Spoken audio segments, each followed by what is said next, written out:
Pues muy buenas tardes desde Madrid y bienvenidos a todos al seminario sobre la aplicación de técnicas de Machine Learning para la gestión de los recursos hídricos. Como bien ha comentado Lucía, hoy es la segunda sesión de las tres, titulada Machine Learning para la satisfacción de la demanda y la gestión de las inundaciones. Y hoy tenemos con nosotros a Rosa Fernández por un lado y a Héctor Macián y Manuel Pulido por otro, que nos van a aportar datos nuevos, nuevas metodologías sobre esta temática. Nada más que un par de cosas antes de empezar, para no enrollarme yo, porque se trata de que hablen precisamente de los ponentes.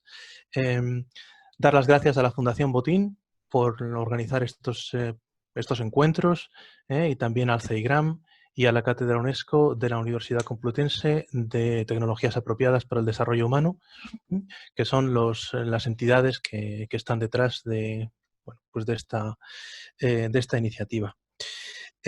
Antes de dar paso al primer ponente, solo recordarles que para facilitar las cosas, las preguntas se van a formular a través del chat. Por tanto, a efectos de que se pueda agilizar la parte de las preguntas, ruego las vayan poniendo y ruego sean lo más concisos posible para que yo intentaré, para que me dé tiempo a apuntarlas todas y para que pueda formularlas en el orden en el que se han planteado. Las presentaciones van a durar 15 minutos y después de la segunda presentación tendremos aproximadamente media hora de debate en el cual pues, cada uno podrá lanzar sus preguntas. Y ya sin más dilación, vamos a pasar a la primera charla, la charla de Rosa Fernández Ropero, de la Universidad de Almería, titulada Predicciones de riesgo de inundación en las cuencas mediterráneas andaluzas. Rosa Fernández Hola, buenas tardes. Rosa Fernández Ropero es, como digo, profesora en la Universidad de Almería, es licenciada en Ciencias Ambientales y doctora en Ciencias Aplicadas y Medioambientales. Pertenece al grupo de investigación en Estadística e Investigación Operativa del Departamento de Matemáticas. Ha trabajado en la aplicación de modelos basados en redes bayesianas para la gestión ambiental y en la actualidad es contratada postdoctoral e investigadora principal en modalidad emergente del proyecto SAICMA, del que nos va a hablar, junto con María Juila Flores, profesora titular de la Universidad de Castilla-La Mancha, y Rafael Rumí, que es catedrático de la Universidad de Almería. Y ya sin más dilación, te dejo el suelo, Rosa, es todo tuyo. De acuerdo, vamos a compartir lo primero para que se pueda ver la presentación. Bueno, lo primero, ante todo, dar las gracias a la organización por invitarme a participar en este seminario, en el que la verdad que considero que es bastante interesante y necesario unificar ambos mundos. Me gustaría en mi presentación centrarme un poco como es en dos partes. Por un lado, lo que será una introducción, de forma muy somera, hablar sobre Machine Learning, porque creo que a lo largo de estos días se va a hablar bastante, y centrarme sobre todo en lo que serían las redes bayesianas, que es la herramienta que nosotros tratamos.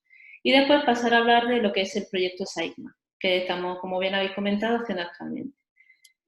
En primer lugar, en cuanto a lo que hablamos de Machine Learning, las definiciones que podemos encontrar son muy numerosas, y ahí he destacado una un poquito más clásica y una un poquito más actual, en la que realmente coincide en la idea clave que estamos ante un grupo de herramientas que nos permite, a través de una serie de distintos algoritmos y demás, nos va a permitir extraer información de un conjunto de datos. Una información que bien va a ser útil para resumir un sistema o para resumir una situación que tenemos, o bien para llevar a cabo una serie de predicciones, como dice ahí, por ejemplo, Kate Murphy, utilizando una serie de patrones que descubrimos en nuestros datos, realizar unas predicciones a futuro. Dentro del gran abanico que tenemos en cuanto a herramientas de Machine Learning, a mí me gustaría centrarme, o quisiera centrarme en esta charla, a hablar de lo que son las redes bayesianas. Aparecen en la década de los 90 y la verdad es que en las últimas 2 décadas ha tenido una expansión bastante amplia en cuanto a las aplicaciones en las que se está utilizando, desde áreas tan diferentes como puede ser la ingeniería pura o la sociología o, en otro caso, que es lo que nos interesa, la gestión ambiental y en concreto la gestión hídrica. Una red está formada por 2 partes. Por un lado tenemos una parte, digamos, cualitativa, que sería como el ejemplo que tenemos ahí, donde tenemos un conjunto de variables que están unidas mediante enlaces. Esta parte cualitativa nos va a ofrecer unas ventajas, como el hecho de tener una comunicación fluida con expertos en el problema, pero no en la herramienta, de modo que podamos ver cómo se relacionan nuestras variables y cómo simplificamos, modelizamos nuestro sistema. Detrás de este componente tenemos una parte más cuantitativa basada en la teoría de probabilidad, en la que, si nos fijamos en el ejemplo, si consideramos nuestra variable x3 una variable discreta, las probabilidades que va a tener van a venir condicionadas con el resto de variables de nuestro modelo. Sin embargo, si nuestra variable es continua, porque nos podemos encontrar en muchos casos en problemas dentro del mundo de la gestión hídrica, la ventaja que tiene es que para cada situación o cada observación no nos va a dar un valor concreto, sino que nos va a dar una función. De modo que podemos extraer no solamente los valores probables que podemos tener, sino incluso, como podemos ver después, qué probabilidad tenemos, por ejemplo, de que un determinado caos supere un umbral concreto. ¿Esto qué supone? Y no quiero meter mucho en detalles técnicos, que podemos utilizarlo en distintas formas, según el objetivo que tengamos en nuestro modelo. Si nuestra idea es modelizar un sistema, ver cómo se relacionan las variables entre sí y plantear incluso escenarios, podemos utilizar las redes como una forma de caracterizar nuestro problema, tanto incluyendo conocimientos expertos como no, centrándonos solo en los datos o metiendo, por ejemplo, paneles de expertos ambientales, económicos, sociales, etc. En este sentido, pongo ahí dos artículos bastante interesantes en este sentido. El primero de Narayan de 2018, lo que utiliza es este tipo de herramientas, por ejemplo, para modelizar las probabilidades o las zonas más susceptibles de sufrir una inundación costera, en una zona del Reino Unido. Pero por otro lado, y volviendo al tema de utilizar los paneles de expertos, Henriksen en 2008 estableció una metodología según la cual podemos modelizar un problema o a través del conocimiento de expertos utilizando este tipo de herramientas. Sin embargo, por otro lado, puede ser que nuestro objetivo principal sea una única variable. Si nos centramos en ejemplos concretos, puede ser que necesitemos saber cuál es el caudal concreto que vamos a tener. El resto de variables, entre comillas, nos va a venir un poco extras. Es decir, no es tan importante conocer el resto de las variables como conocer una única variable, que puede ser discreta continua. En este caso, el abanico de posibilidades en cuanto a herramientas bastante amplias, y podemos utilizar distintos tipos de estructuras, distintos aprendizajes, no me quiero extender mucho en ello. Y un ejemplo lo tenemos en ProPronting 2017, que en este caso no quiere modelizar un sistema entero, sino solamente conocer cuáles son los valores que vamos a tener en nuestra cuenca en cuanto a su descarga. Solamente eso, no necesito saber más, ni ver cómo se relacionan, ni nada. Dicho esto, un poco a modo de resumen, y ya hablaremos del proyecto, ¿qué potencialidades tiene este tipo de herramientas?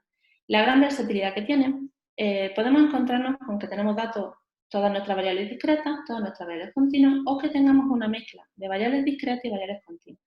En todos estos casos se puede utilizar este tipo de herramientas, lo que nos va a permitir, por tanto, incorporar información de distintas fuentes, tanto fuentes como pueden ser las propias sensores que tengamos, recogida de datos, o el conocimiento de patrones, conocimiento experto, etc. Esto nos va a permitir que se puedan realizar, digamos, grupos interdisciplinares. Podemos tener una fácil comunicación con expertos en el problema, pero que no conozcan tanto la herramienta, haciendo que sea bastante más sencillo, bastante más ameno el poder utilizar este tipo de actores. Además, la complejidad que podemos incluir este tipo de modelos es bastante amplia en cuanto tanto al número de variables, número de datos, como también, y haciendo referencia al artículo que comentábamos antes de Henriksen, podemos incluso establecer, digamos, distintas parcelas dentro de nuestro problema. Es decir, tenemos un problema muy complejo que podemos simplificar, podemos utilizar conocimiento experto y demás. Dicho esto, y habiendo hablado un poco de lo que sería la herramienta en sí, vamos a hablar de lo que sería el proyecto que llevamos ahora mismo a cabo, como bien habéis comentado antes. Este proyecto es bastante reciente, como veis se ha comenzado apenas hace unos meses, y el objetivo principal que tiene no es otro que el de establecer un sistema de alerta ante inundaciones y centrándonos en las cuencas mediterráneas andaluzas. En este caso, lo específico de este tipo de trabajo, en este proyecto, lo que buscamos son tres conceptos. En primer lugar, que se trate de un sistema jerárquico, puesto que no tenemos una homogeneidad en cuanto a las características que tenemos, queremos establecer tres niveles, digamos, a tres escalas distintas. Una escala más local, que nos vamos a suscribir o nos vamos a centrar en las áreas identificadas con un mayor riesgo de inundación, lo que se llama las áreas de riesgo potencial significativo, y después subir a un segundo nivel, un poquito más, una escala más abierta, Y por último, un tercer nivel más de gestión. Los límites entre estos niveles y demás todavía estamos estableciéndolos, porque como he comentado antes, estamos en las primeras fases de investigación de este proyecto. Luego también la idea clave es que estos proyectos sean independientes entre sí, puesto que tenemos características muy distintas, por ejemplo, en cuencas de la zona de Almería, por ejemplo, más secas, con más áridas, o por el contrario, zonas de Málaga que pueden tener un régimen muy distinto al otro. Por tanto, los modelos entre sí, si bien tendrán características comunes, tienen que tener también cierta independencia entre ellos. Pero a la vez, puesto que la idea es establecer un sistema de alerta de toda la cuenca, estos modelos tienen que unirse entre sí en lo que se conoce como un metamodelo o gestionar un modelo más complejo que aún de todos los anteriores. ¿Cómo se va a realizar esto? A día de hoy no puedo contar mucho sobre los resultados que tenemos porque acabamos de empezar, pero sí me gustaría traeros como ejemplo un caso que llevamos a cabo hace un año y algo, modelizando la cuenca del río Guadalhorce. En este caso, utilizamos las mismas ideas que tenemos dentro de este proyecto, pero a una escala más pequeña, es decir, una cuenca nada más. Los datos, en este caso, eran todos datos de tipo continuo, se utilizaban las redes bayesianas, utilizando dos tipos de aprendizaje. Por un lado, lo que son las estructuras, utilizamos conocimiento experto para establecerlas, pero los parámetros, lo que estábamos viendo antes de las probabilidades y demás, se han estimado a partir de los datos, solo y exclusivamente a partir de los datos. Este modelo, lo que comentaba antes de la complejidad, y a modo de ejemplo, con la idea luego de ampliarlo a toda la cuenca andaluza, la idea es realizar lo que se llama una red orientada a objetos.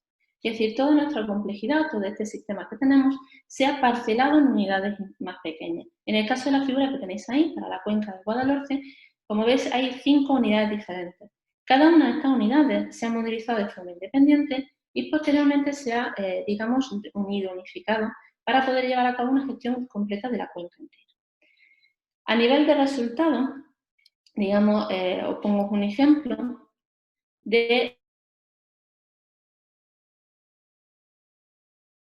la idea es, en este artículo era, vamos a suponer una situación lo más sencilla posible, y es que vamos a utilizar datos de precipitación y datos del nivel alcanzado.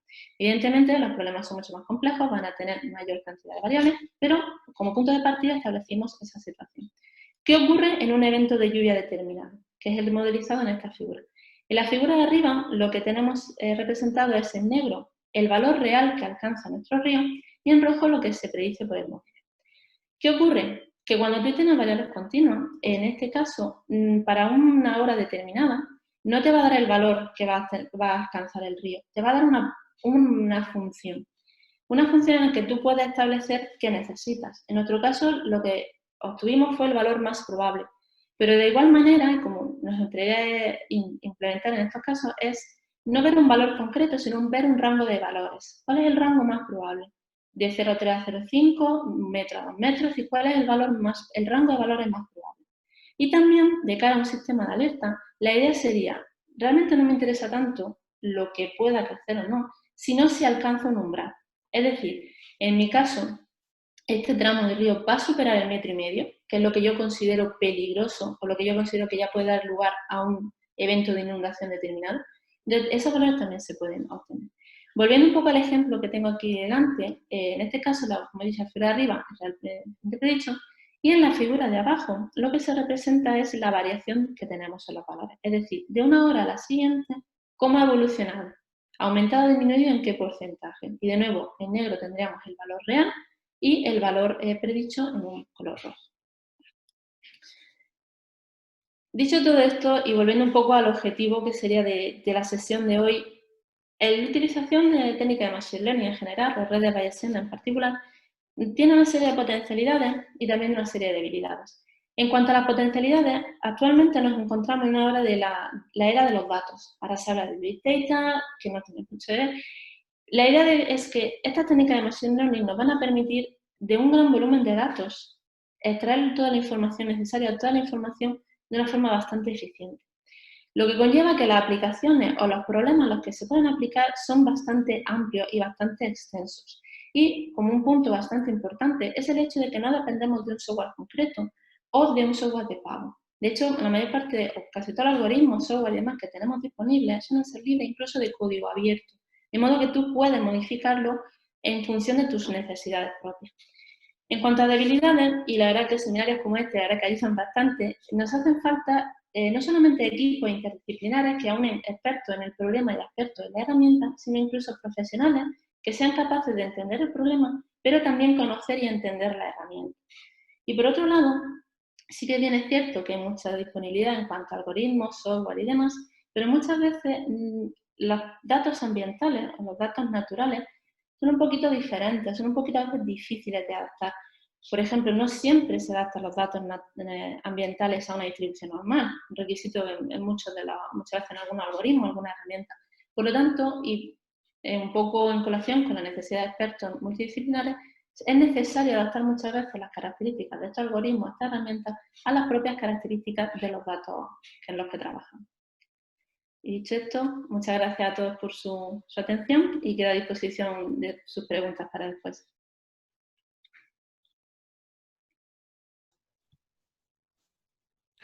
De acuerdo, pues muchísimas gracias, Rosa. Vamos a pasar ahora a la presentación titulada Gestión de embalses combinando datos y criterio experto usando lógica difusa, por Manuel Pulido Velázquez y Héctor Macián, que pienso que es la persona que va a presentar realmente. Sí, bueno, buenas tardes a todos. No sé, bueno, Pedro, si... Manuel, perdona, iba a leer vuestro currículum y Sí, inmediatamente perfecto. ya te dejo que gestiones tú, ¿vale? Perfecto, muy bien. Muy bien, pues entonces Manuel Pulido Velázquez es catedrático de Ingeniería Hidráulica y es director del Instituto de Ingeniería del Agua y Medio Ambiente de la Universidad Politécnica de Valencia. Es asimismo director de la Cátedra de Cambio Climático patrocinada por la Generalitat Valenciana y él investiga en el desarrollo de métodos y herramientas para planificación y gestión de sistemas de recursos hídricos y del nexo agua-energía-alimentación, incluyendo impactos y adaptación al cambio climático. Y esta presentación es suya y es también de Héctor Macián Sorribes, que es otro investigador postdoctoral del Instituto de Ingeniería del Agua y Medio Ambiente de la Universidad Politécnica de Valencia también. Su investigación combina el uso de lógica difusa con algoritmos de optimización y sistemas de predicción meteorológica para mejorar la gestión de los sistemas de recursos hídricos. Y a partir de aquí ya sí, Manolo, te dejo el... Muy bien. Pues muchas gracias. Gracias, Pedro, por la introducción. Buenas tardes a todos. Y, en primer lugar, quiero dar la enhorabuena a la Fundación Botín por organizar este webinar tan interesante. La muestra es que ahora mismo estoy viendo que hay más de 200 participantes en el evento. Vemos que, por tanto, ha generado muchas expectativas y gracias también por la invitación a mí, a Héctor, a participar y a presentar nuestro trabajo. Voy a empezar a compartir pantalla, a ver si funciona la primera. Creo que ahora debéis estar viendo mi pantalla todos. Sí, lo estamos viendo. ¿Posible? ¿La estáis viendo? Perfecto, muy bien. Pues como comento, bueno, vamos a hablar de gestión de embalses combinando lógica difusa y datos y criterios de experto usando lógica difusa. Y antes de nada, bueno, como se ha comentado, tanto Héctor como yo pertenecemos al Instituto de Ingeniería del Agua y Medio Ambiente, el IAMA de la UPV, que es un centro interdisciplinar de investigación en temas de recursos hídricos, que se ha convertido, pues es un centro muy multidisciplinar y que se ha convertido en un centro de referencia tanto a nivel nacional como internacional en estos temas, ¿no? Bien, la cuantificación precisa de muchos criterios de rendimiento, de parámetros, de variable de decisión de un sistema, muchas veces no es posible o incluso puede que no sea ni necesaria, ¿no? Muchas veces utilizamos criterios cualitativos sin dar una indicación cuantitativa clara. Por ejemplo, cuando hablamos de cuál es la calidad o la temperatura del agua adecuada para bañarnos, ¿no?, en ese agua. O, por ejemplo, cuándo llueve mucho o no, ¿no?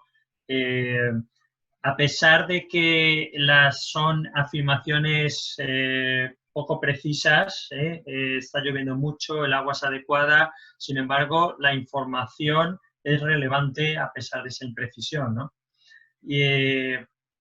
Podemos definir, como está en la figura, podemos definir una función de pertenencia que define un rango de temperatura adecuada. Por ejemplo, preguntándole a muchos nadadores haciendo unas encuestas e incluso definiendo pues, una banda donde habría incertidumbre o habría disparidad de criterios, desacuerdo en los extremos del intervalo, ¿no? La teoría difusa, la lógica difusa va de esto, de cuantificar y usar conceptos y criterios que son imprecisos uniendo lenguaje y matemáticas. Y como vamos a ver en esta presentación, pues esto tiene una aplicación muy directa a la gestión de sistemas de recursos hídricos, como también se vio en la jornada de ayer, por ejemplo, la aplicación a la modelación del hábitat de peces.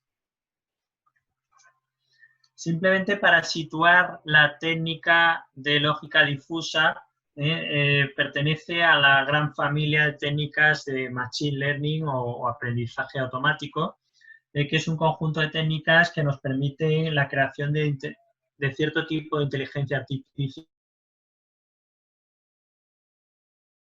a través del procesado, análisis y el aprendizaje con datos. Dentro de las técnicas de aprendizaje automático, la lógica difusa se situaría dentro de lo que llamamos el aprendizaje supervisado. En este caso, los datos de entrenamiento consisten en una serie de datos de entrada que van asociados a una serie de resultados. Esto lo propuso ya en 1965 Lokti Zadeh, un ingeniero y matemático iraní, y desde entonces pues su utilización se ha multiplicado con múltiples aplicaciones en ciencia, en tecnología y, entre otras cosas, pues la lógica difusa ha permitido el rápido desarrollo de la robótica, de la electrónica, etc. Los campos de aplicación son muy amplios. Bueno, nuestra charla de hoy se va a centrar en la aplicación a la gestión de cuencas. Yo voy a ir explicando algunas generalidades y después de esto Héctor va a presentar el desarrollo de un caso concreto que forma parte además de lo que fue la investigación de su tesis doctoral.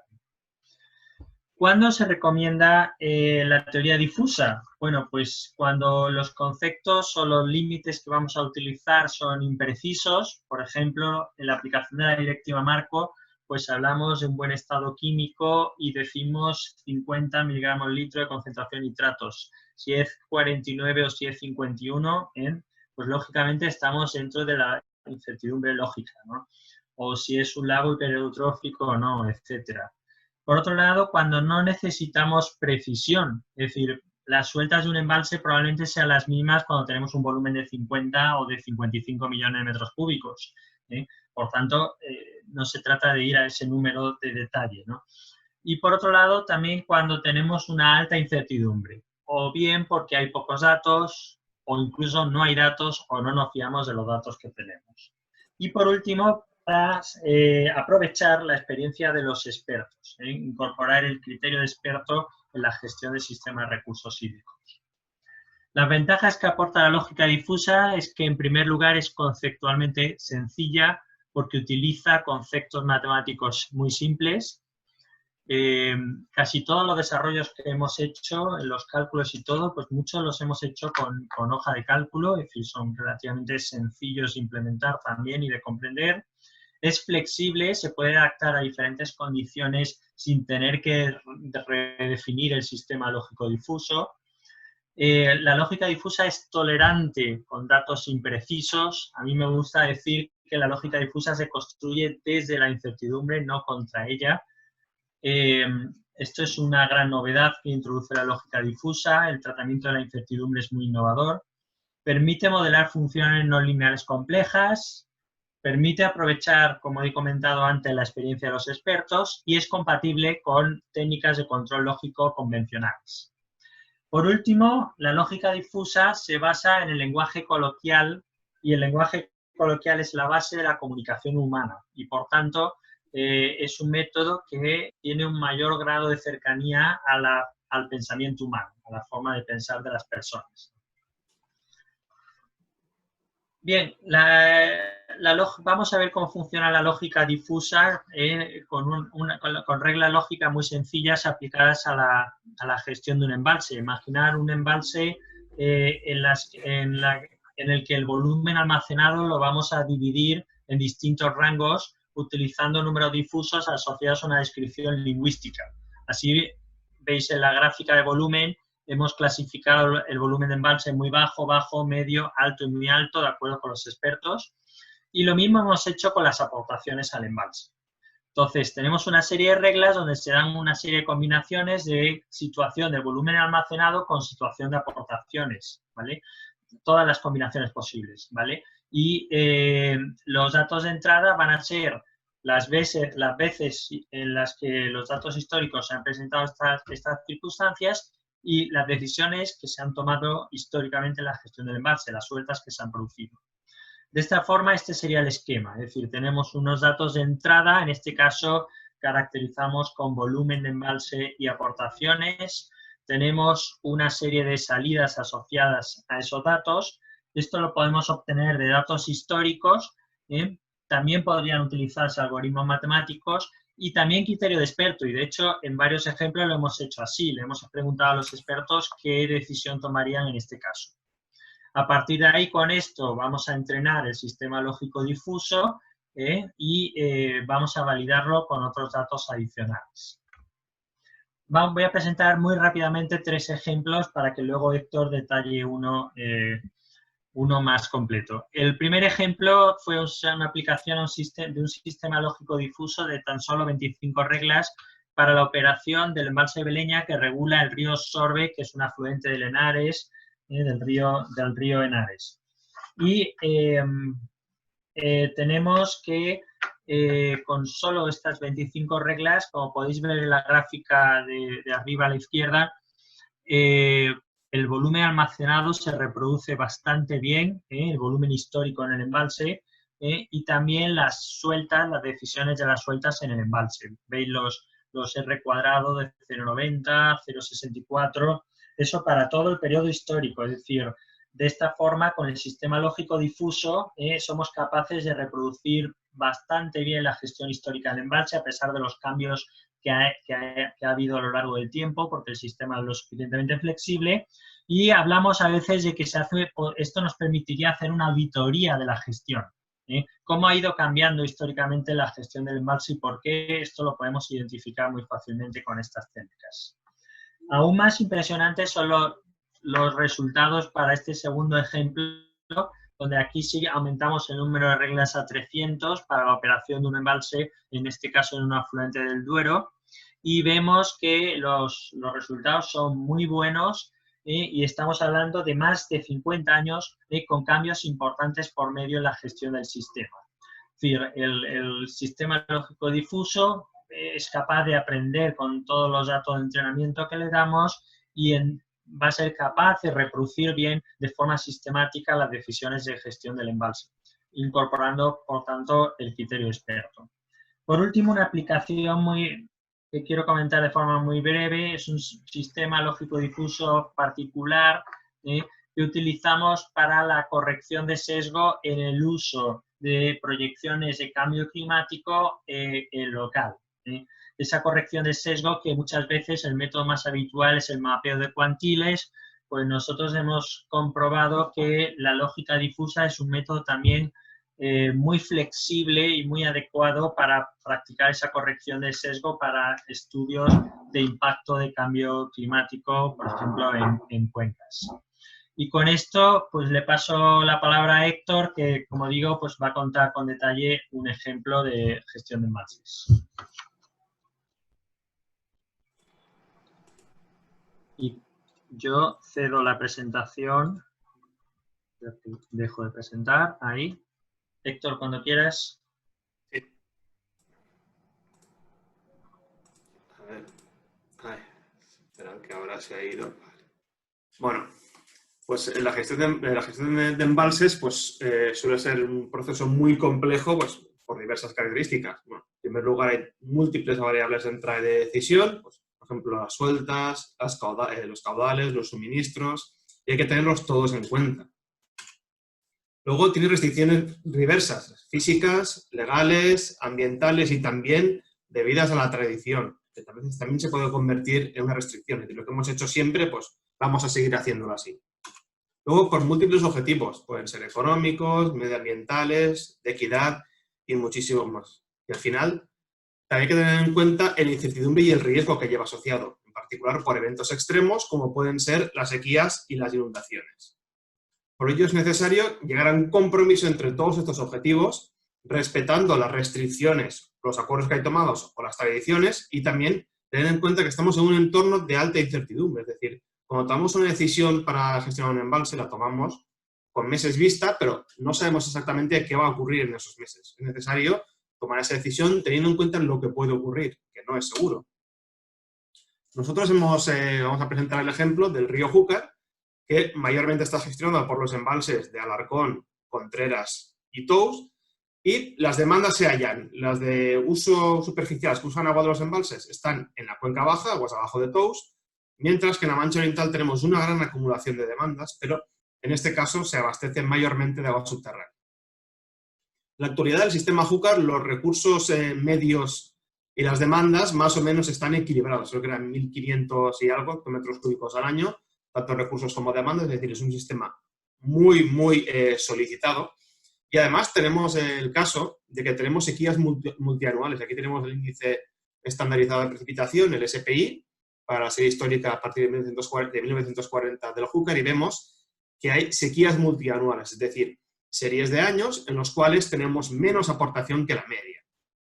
Tenemos un sistema que las demandas son iguales a los recursos promedio, tenemos años y grupos de años en los cuales esos recursos son más limitados, por lo tanto, estamos en un sistema con un alto riesgo de sufrir impactos por sequías. La principal restricción del río Júcar a la hora de gestionarlo es el convenio de Alarcón, que se firmó en 2001 entre los regantes tradicionales, los de la Ribera Baja, y en este caso el Ministerio de Obras Públicas, creo recordar, o el Ministerio de Medio Ambiente, en la cual se estableció una curva de reserva y por encima de ella el sistema se puede gestionar con normalidad, pero por debajo de la curva el agua es considerada propiedad de los regantes tradicionales y por lo tanto pues hay que llegar a un acuerdo con ellos, habitualmente en materia económica, si se quiere utilizar ese agua. Bueno, ¿cómo se opera estacionalmente el Júcar? Eso es lo que nosotros queremos reproducir con la lógica difusa. Pues el Júcar se gestiona en particular para la temporada de riego, entre mayo y septiembre, y se hace mediante dos entes. En primer lugar, la oficina de explotación, y también interviene la comisión de desembalse. ¿Qué ocurre? La oficina de explotación, en base a la información meteorológica e hidrológica que tiene de años pasados y las expectativas, utiliza su propio criterio, su juicio de experto, para crear una previsión de caudales. Con esa previsión de caudales y viendo los volúmenes que tienen los embalses, de nuevo, mediante su criterio, establece una serie de suministros previos, es decir, tanto podríamos dar a las demandas. Esos suministros van a la comisión de desembalse, en la cual se entablan procesos de negociación para llegar a unos suministros definitivos. La comisión de desembalse no solo incluye a técnicos de la Confederación, sino también a usuarios y además entes afectados. Es un órgano transdisciplinar, en el cual se toma una decisión sobre los suministros, y una vez está tomada esa decisión, de acuerdo a los volúmenes de los embalses y a las previsiones de caudales que habían hecho previamente, de nuevo, con su criterio de experto, la oficina de explotación establece un plan de sueltas para este periodo, que van corrigiendo conforme ven cómo se materializan esas previsiones de caudales. Bueno, nosotros hemos elaborado con lógica difusa un sistema de ayuda de decisión para ayudarles a gestionar de forma estacional el río Júcar. Está dividido en dos partes. En primer lugar, reglas de operación, que es la parte de la derecha. En segundo lugar, la predicción de caudales. Las reglas de operación la hemos hecho con lógica difusa y la predicción de caudales la hemos hecho con regresión difusa. Ahí podemos, si queréis tener más información, aquí os dejamos los enlaces a los documentos. Ahora un artículo en el Journal of Water Resources Planning and Management y a mi propia tesis para, si queréis consultar más información. Y vamos a empezar ahora con el proceso. Bueno, en primer lugar nos reunimos con los expertos, con el personal de la oficina de explotación. En primer lugar, para que ellos nos explicaran cómo gestionan el río, para introducir las definiciones de conceptos, que es algo que en lógica difusa debe de quedar muy claro. Es decir, puede haber incertidumbre en los números, pero no puede haber incertidumbre en las definiciones. Es decir, si yo digo que es un volumen bajo, los demás tienen que entender qué significa eso. Y eso es necesario dejarlo claro de antemano. También les introdujimos la lógica difusa no para que fueran expertos en ella, sino que fueran capaces de entender cómo funciona. No es necesario llegar a hacer introducciones muy complejas para que sean capaces de entender cómo trabaja. Con todo esto, pues desarrollamos un módulo de simulación en el cual tenía en cuenta todos los elementos que ellos utilizaban para tomar la decisión, tenía en cuenta sus restricciones y también tenía en cuenta los objetivos de la operación, que en este caso ellos lo que quieren como gestores del río es maximizar los suministros, cumplir los acuerdos firmados y cumplir las restricciones y minimizar los desembalses técnicos. Con ello creamos este modelo, que es un modelo bastante simple porque tiene solo 12 nodos, lo cual para el Júcar es muy pocos. Los modelos que utilizan en planificación, que es a largo plazo, suelen ser bastante más complejos. Y solo incluye la parte superficial del sistema, salvo un acuífero que está aquí por razones matemáticas, ¿vale? Pero solo tiene en cuenta la parte superficial del sistema. La parte subterránea, que es muy importante, queda fuera de este modelo. ¿Por qué? Porque la oficina de explotación no decide la parte de los bombeos. Ella decide la gestión de los embalses. Los bombeos no les interesan. Bueno, sí que les interesan, pero no pueden decidir sobre ellos, por lo tanto, no es necesario que los tengan en cuenta explícitamente. Bueno, empezamos a crear los sistemas lógicos difusos, proponiéndoles una estructura de sistemas lógicos difusos que discutimos con ellos antes de validarla. Y una vez tuvimos esa validación, procedimos a cuantificar los inputs utilizando su criterio. Lo que os vamos a presentar ya es el sistema después de validar. Lo hemos dividido en dos partes. Tiene una parte que se llama Sistema Lógico Difuso, o FRP por la abreviación en inglés, de suministro, que decide cuánto hay que soltar de TOWS, que es el embalse que está aguas abajo de los principales del Júcar y además inmediatamente aguas arriba de las demandas de riego. ¿Y de qué depende esto? Depende del volumen total que tengamos en el sistema, en los 3 embalses, y de la aportación que tengamos aguas abajo de TOWS. Una vez lo validamos esto, lo que hicimos fue cuantificar estos valores utilizando números difusos. Aquí vemos la discretización que adoptamos y los números difusos para la variable volumen total, y aquí vemos para la variable aportaciones de la cuenca baja, que en la Confederación Hidrográfica del Júcar se llama aportaciones del suelo, ¿vale? Todos estos números difusos que vemos aquí, todos estos trapecios, nosotros los consensuamos con ellos. Es decir, hicimos talleres en los cuales les preguntamos información y les preguntamos, hay formas de hacer esto, para que ellos nos fueran dando estos números. Y lo que vemos aquí, vemos una cosa interesante, que es que si os fijáis, cuando el volumen está por encima de 1000, es un volumen bueno. ¿Qué significa esto para ellos? Una vez si tienen en el sistema más de 1000 hectómetros cúbicos, ya como que les da todo igual. Es decir, nos dijeron, si yo tengo 1000 hectómetros cúbicos en total, me da igual lo que llueve, me da igual lo que ocurra, que yo voy a dar lo mismo. ¿Por qué? Porque tengo agua de sobra para dar este año y para dar casi seguro el siguiente. ¿Vale? Y luego, ¿qué se hace? Una vez se ha decidido cuánto hay que soltar, ¿vale? Desde TOWS es necesario saber cuánto hay que soltar desde Alarcón y Contreras para garantizar esa suelta. ¿Y eso de qué depende? Depende, ¿vale?, de la aportación individual, el volumen individual, perdón, de cada embalse, ¿vale? Aquí tenemos Contreras, aquí está Alarcón y aquí está TOWS, y también de las aportaciones en la cuenca media, es decir, entre Alarcón, Contreras y TOWS. ¿Por qué? Pues porque, por ejemplo, si tengo Alarcón mucho más lleno que Contreras, suelto más de Alarcón. Si tengo Contreras mucho más lleno, suelto más de Contreras. Y si aquí esta aportación es muy alta, yo me ahorro soltar de los embalses, ¿vale? No tiene sentido que yo suelte aquí si luego me va a venir de forma natural, ¿vale? Aquí de nuevo discretizamos estos valores de estas variables con ellos. Eso es el resultado de un proceso de colaborativo con ellos, en el cual pues, nos fuimos reuniendo para obtener esas caracterizaciones. Este primer sistema lógico difuso representa las decisiones que toma al final la comisión de desembalse, y esto es las decisiones del plan de sueltas que hace la oficina de explotación, ¿vale? Bueno, una vez teníamos esa estructura, teníamos los inputs cuantificados, es necesario cuantificar los outputs. En este caso lo hicimos combinando datos históricos e interacción con los expertos. En este caso, en el Júcar tenemos registros históricos de volúmenes almacenados, caudales circulantes y suministros a las demandas. Usamos la serie de 2003 a 2013. Realmente la serie del Júcar es mucho más larga, pero ¿qué ocurre? Bueno, como todos supongo que recordaréis, en 1982 el embalse de TOWS es destruido por una avenida y ese embalse de TOWS es reconstruido en el 94 y puesto en operación en el 98. ¿Qué significa eso? Que antes del 98 los datos no podían tener en cuenta TOWS y por lo tanto no son válidos, no representan una situación actual, ¿vale? Por lo tanto utilizamos este periodo también porque del 98 al 2003 las demandas eran mucho más altas que las actuales. El río Júcar pues, sufre un proceso de modernización en muchas de sus demandas y realmente la situación va cambiando bastante. Y antes de 2003 pues, las demandas eran mucho más altas y tampoco reflejaba la gestión actual que se hace del río. Disculpa, Héctor. Sí. Tendríamos que ir pensando en ir cerrando Sí, la sí, presentación para que dé tiempo a preguntas, ¿vale? Vale, perdón. Solo eso. Disculpa. Y lo que hicimos con ellos fue ponerles en situación, preguntarles qué haríais si tuvierais un volumen en Alarcón, un volumen en Contreras, un volumen en Tous y una aportación entre ellos.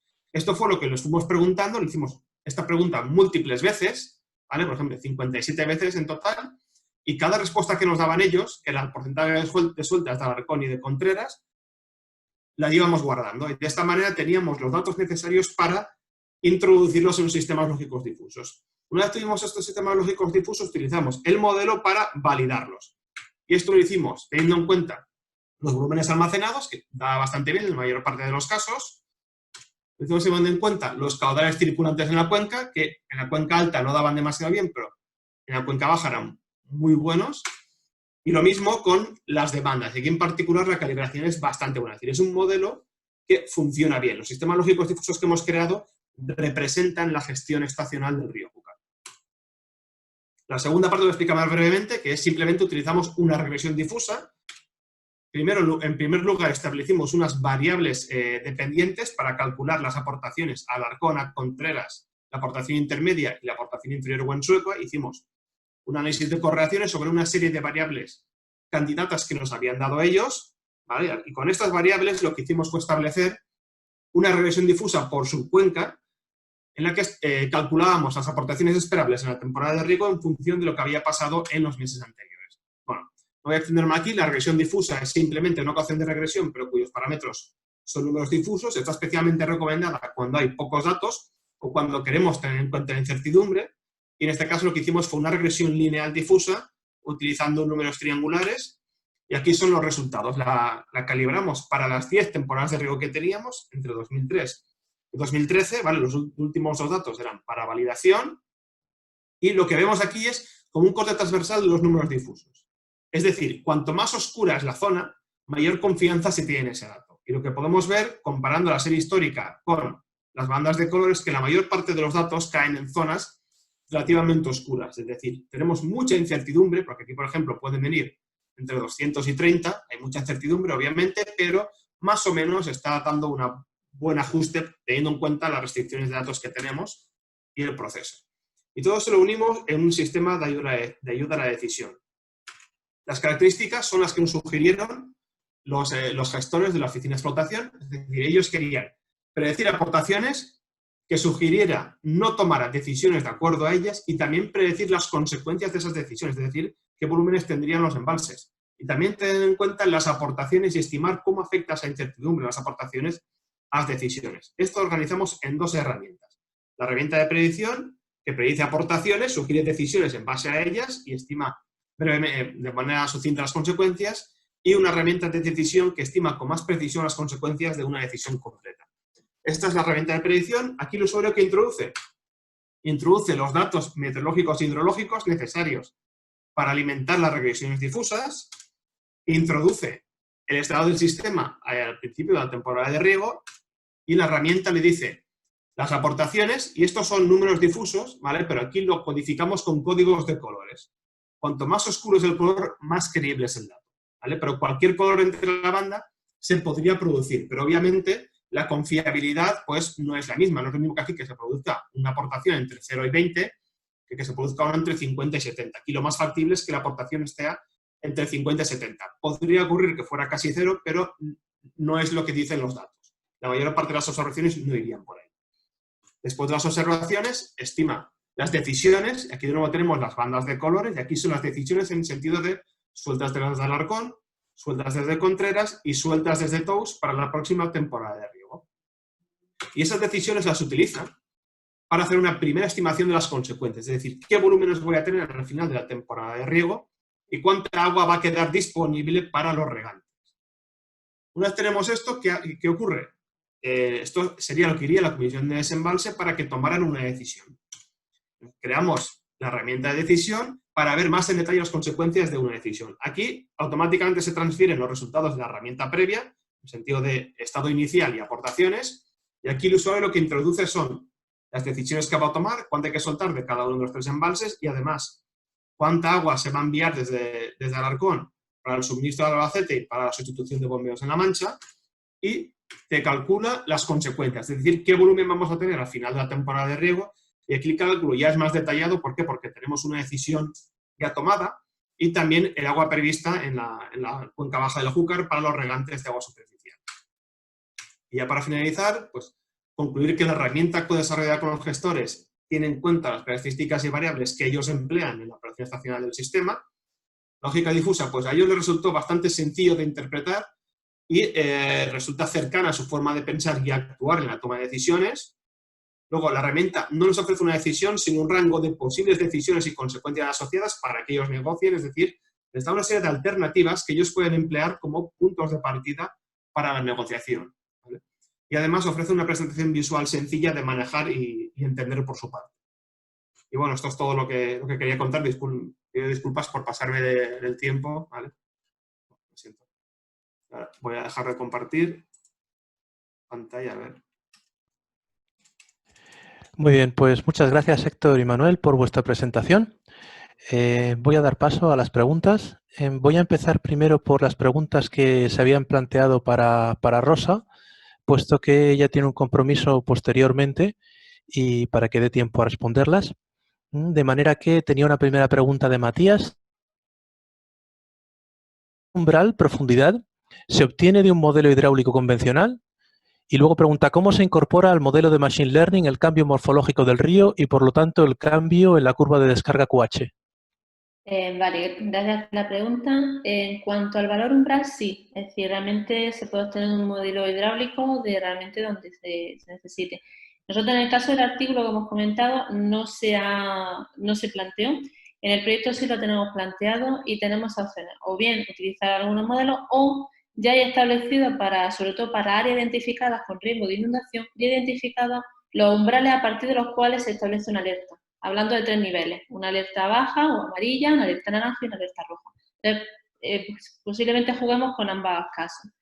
En el caso de si se puede incluir el cambio morfológico del río y demás, cualquier cambio, sea a nivel espacial o temporal, podemos incorporarlo. ¿Cómo? A nivel espacial, si tenemos un fragmento de una zona con una característica, otras con otra, se puede utilizar lo que decíamos de red orientada a objetos.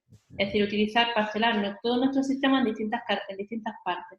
Si este cambio es a nivel temporal, luego había una pregunta parecida, si este cambio es a nivel temporal, estas herramientas nos permiten también realizar lo que se llaman modelos temporales. Es decir, nosotros podemos predecir qué va a pasar actualmente, pero también digamos, en futuro. Por ejemplo, si tenemos datos horarios, nosotros podemos modelizar con la situación que tenemos hasta ahora, las previsiones meteorológicas, qué va a pasar en la próxima hora, 2 horas, 3 horas, 5 horas, 6 horas, e ir actualizando esas predicciones conforme nos vaya llegando información.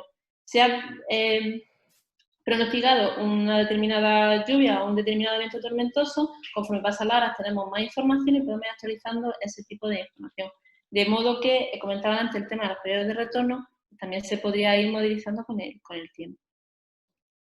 Muchas gracias, Rosa. Pues hay una segunda pregunta de Laura, que pregunta si se puede incorporar el modelo Machine Learning a los resultados obtenidos mediante modelos hidrológicos. Sí, es decir, porque no me queda muy claro si se refiere que los resultados de un modelo hidrológico se incluyen a las redes o los resultados de la red a un modelo hidrológico.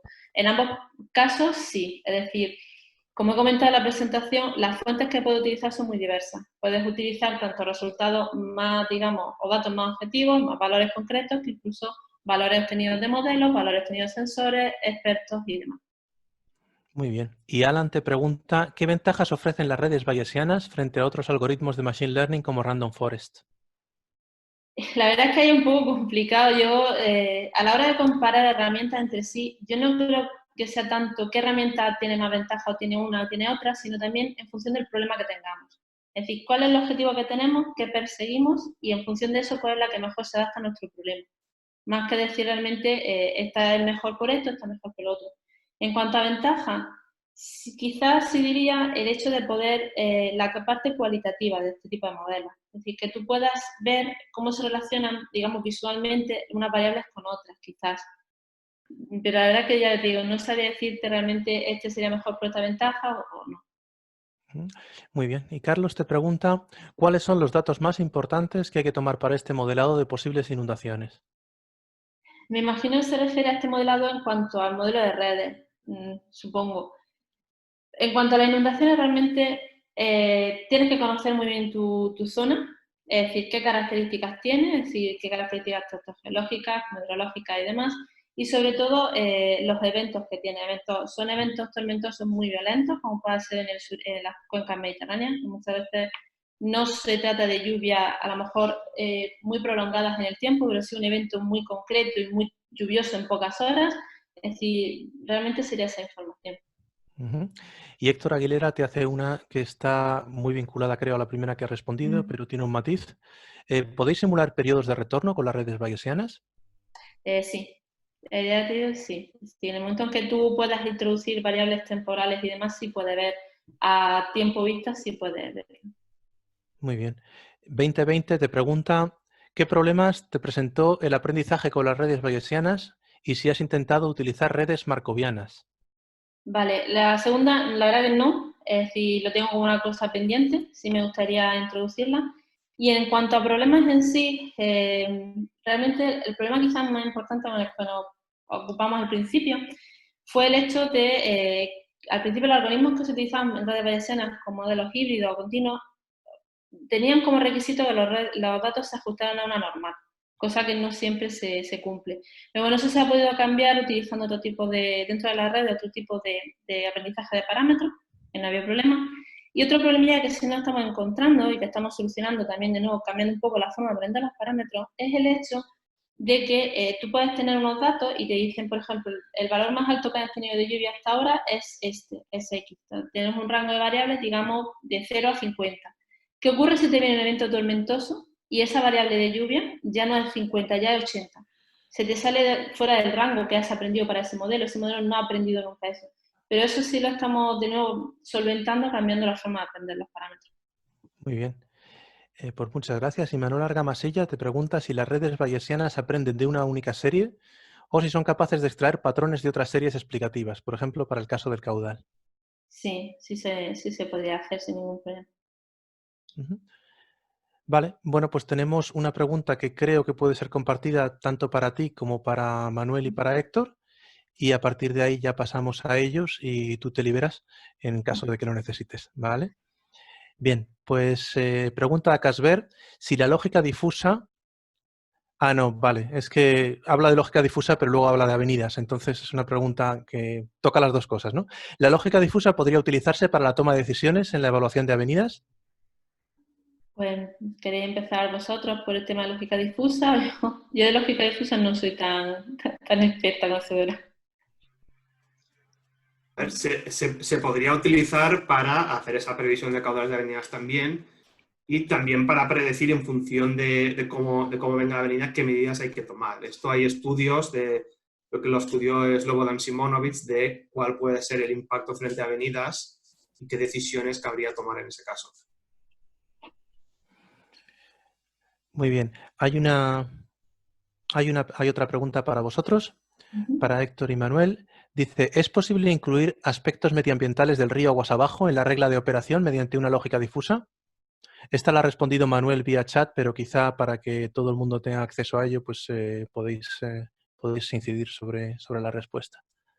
Vale, yo le comentaba a Matías que sí que están consideradas en realidad de forma implícita en el sistema lógico difuso porque se ha entrenado con los datos de volúmenes y aportaciones versus sueltas, ¿no? Entonces, en las sueltas, en las decisiones históricas de sueltas, pues ahí están implícitas las sueltas que se han hecho por motivos ambientales, caudales ecológicos, etcétera, pero sí que en otros problemas se pueden considerar de forma más explícita los requerimientos ambientales con la lógica difusa. Es muy flexible para prácticamente cualquier problema de gestión de recursos hídricos.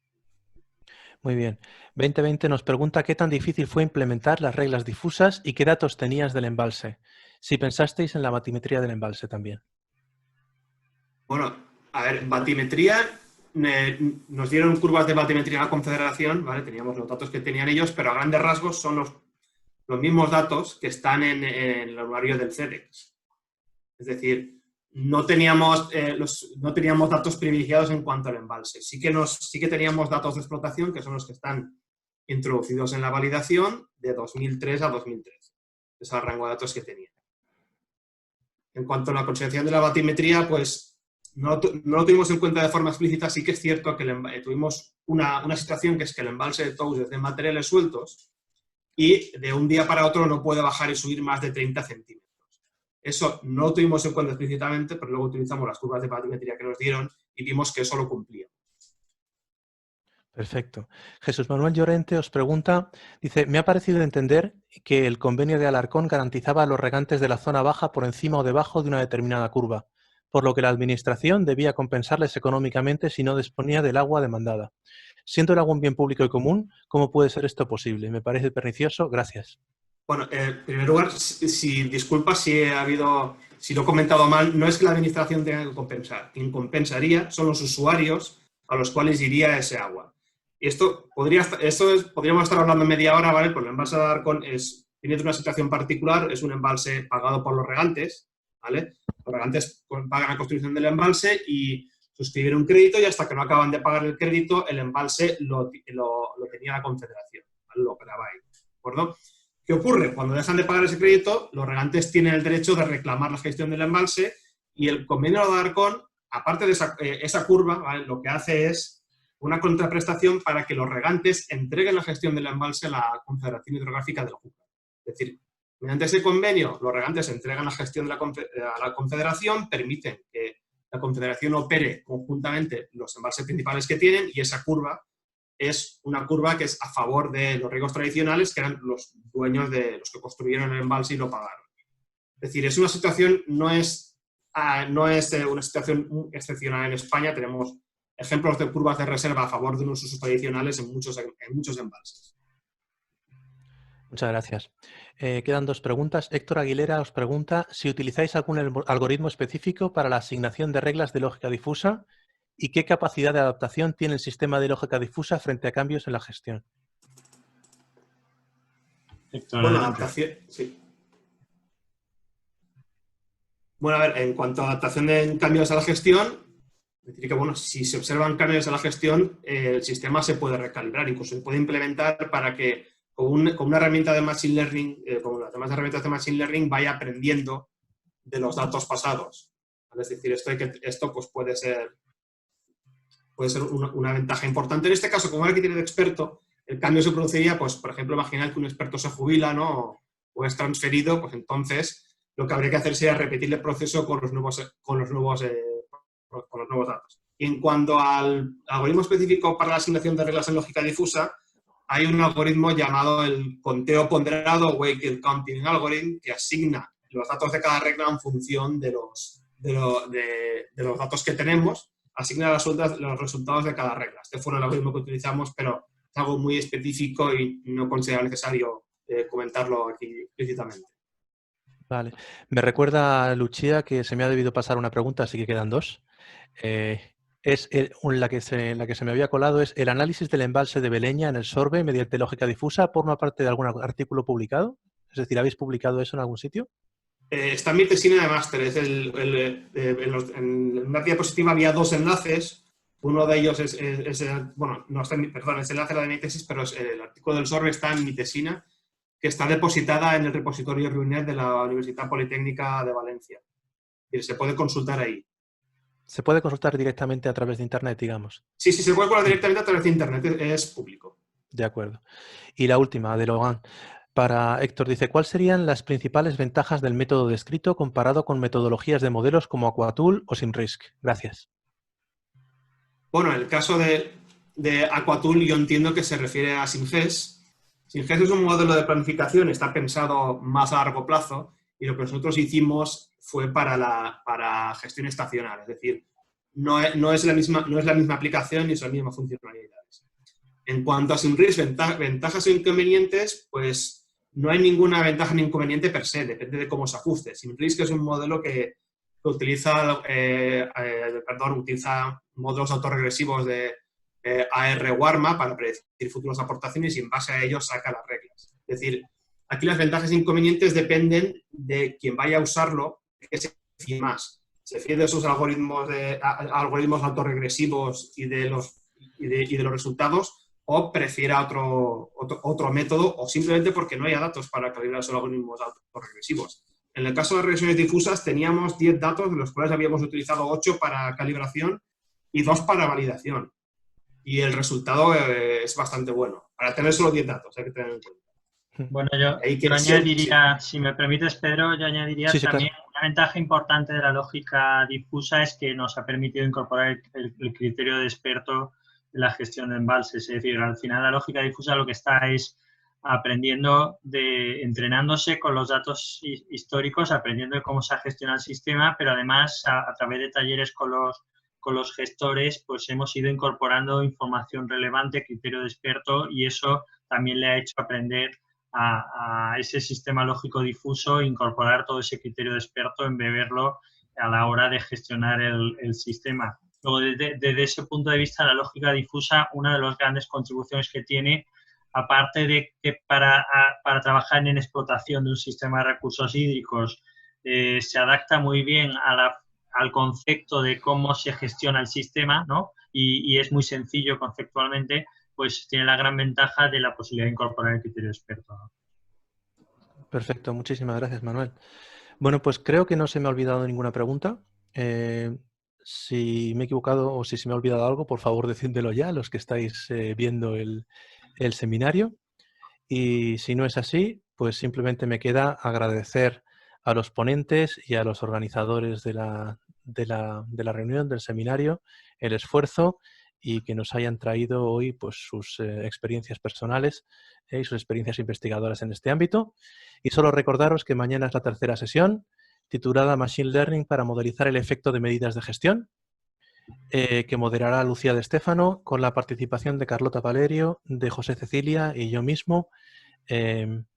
Solo recordaros que el horario de la sesión de mañana es un poco distinto. Al ser viernes es de 12 a 1:30, hora de Madrid, de manera que os esperamos a todos. Muchas gracias.